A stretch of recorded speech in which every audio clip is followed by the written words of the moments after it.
Hi friends, पिछले video में हमने मंकी पॉक्स क्या है और उसके कॉजेस क्या क्या होते हैं इसके बारे में डिस्कस किया था।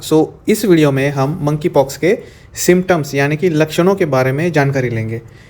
रिसेंटली जब इंटरनेशनली मंकी पॉक्स का आउटब्रेक हुआ था तो टीवी चैनल्स, न्यूज़पेपर्स, मैगजीन्स, इनमें हमने काफ़ी सारी डरावनी फ़ोटोज़ देखी थी जिसमें बड़े बड़े से फोड़े हाथों पर, पैरों पर, चेहरे पर उगते हैं। मंकी पॉक्स इतना भी डरावना नहीं होता है, बल्कि ये कन्फ्यूजिंग होता है। कन्फ्यूजिंग इसलिए होता है क्योंकि इसके जो लक्षण है ये बाकी काफ़ी सारे वायरल इन्फेक्शंस के साथ मिलते जुलते होते।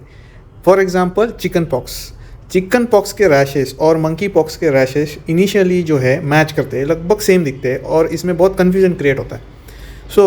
वैसे तो मंकी पॉक्स के कई सारे सिम्टम्स होते हैं, बट मैं आपको ऐसे चार टॉप के ऐसे लक्षण बताऊंगा जिसे सुन के और देख के आपको तुरंत समझ में आ जाएगा कि मंकी पॉक्स को पहचानना कैसे है।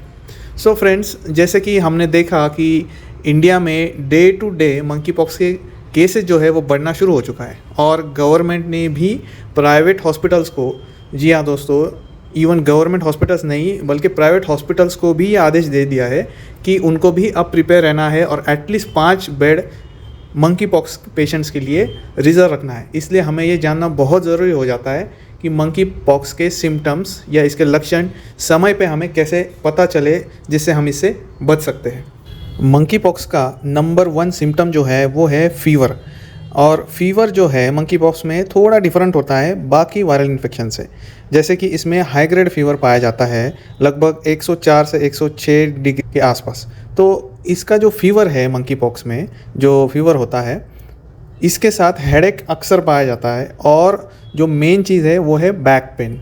और बैक पेन में ख़ास बात ये होती है कि खास करके रीढ़ की हड्डी का निचले वाला हिस्सा जो होता है इसमें ये पेन बहुत तेज़ होता है। नंबर 2 सिम्टम जो पाया जाता है मंकी पॉक्स में वो है स्वोलन ग्लैंड्स यानी कि ग्रंथियों में सूजन आना। और इसके साथ ही लिम्फ नोड जो होते हैं हमारे, उनमें भी स्वेलिंग पाई जाती है। और ख़ास करके ये लिम्फ नोड जो है हमारे आर्म पिट्स यानी कि बगलों में, उसके साथ गर्दन के पास और जांघों में होती है। तो इनमें सूजन आ जाती है और एक गोल शेप में इसका स्ट्रक्चर उभरता हुआ दिख जाता है स्किन के ऊपर। और जब आप इसको टच करते हैं तो काफ़ी पेन भी होता है। तीसरा मेन लक्षण मंकी पॉक्स में ये होता है कि इसमें बहुत ज़्यादा एग्जॉशन हमें फील होती है, यानी कि थकावट बहुत ज़्यादा और जल्दी हो जाती है।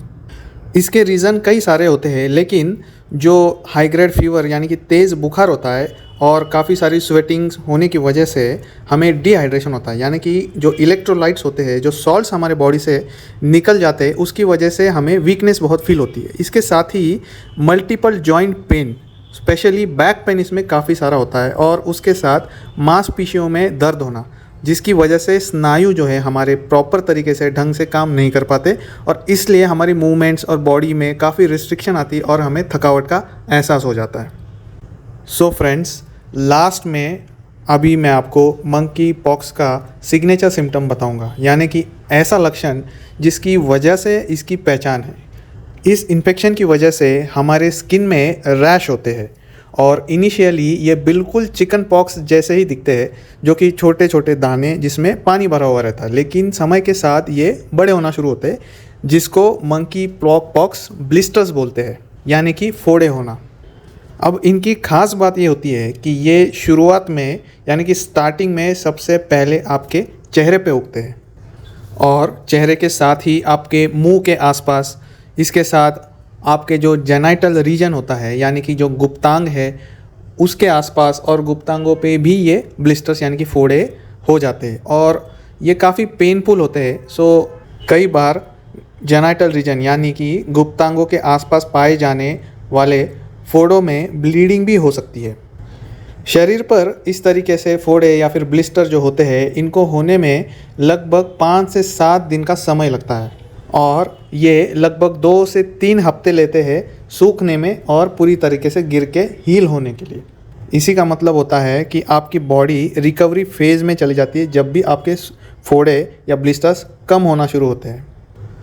दोस्तों, ये रही मेन 4 सिम्टम्स जिसको जानना बहुत ज़रूरी होता है और हमें अलर्ट रहना चाहिए, सावधान रहना चाहिए, ताकि हम सही समय पे इसको पहचानें और पूरी तरीके से इसका ट्रीटमेंट करके अपनी लाइफ में बैक टू अपने रूटीन जा सके। अब मंकी पॉक्स के बारे में कई सारे मिथ फैलाए जा रहे हैं, जैसे कि काफ़ी लोग कहते हैं कि इसका इलाज नहीं है, आपको बस वेट करना होता है, घर में अपने आप को आइसोलेट करना होता है, लेकिन ऐसा कुछ भी नहीं होता है।